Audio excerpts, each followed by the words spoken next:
Lalaba ka na kagad niya. Dahil saan natin hahanapin yung babaeng yun? Na hindi natin alam yung pangalan niya. Hindi natin alam kung saan siya nagpunta. Hindi natin alam kung ano yung itsura niya. Si Bukoy lang nakakita sa kanya. Kasi ang lapit-lapit na natin dun sa babaeng yun eh.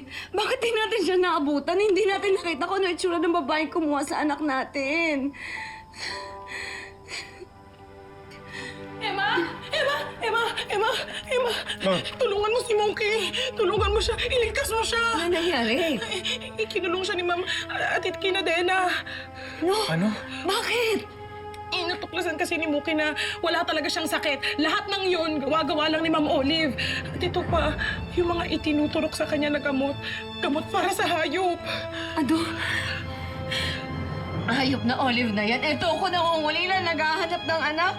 Tapos siya katabi lang niya yung anak niya. Minamahal siya pero sinasaktan naman niya. Sige na, puntahan niyo na si Mookie. Susunod na lang ako.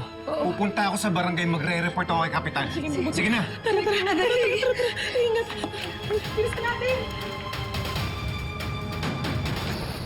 This will turn you to a living doll, anak.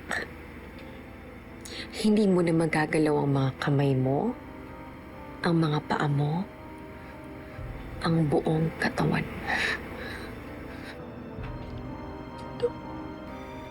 Drink up.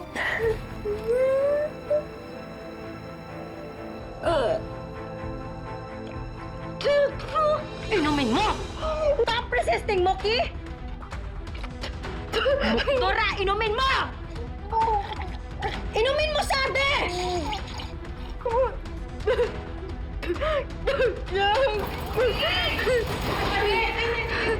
Wisit.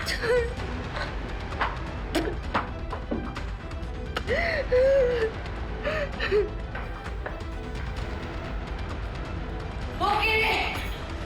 Moki! Emma, hindi dyan. Dito, dali.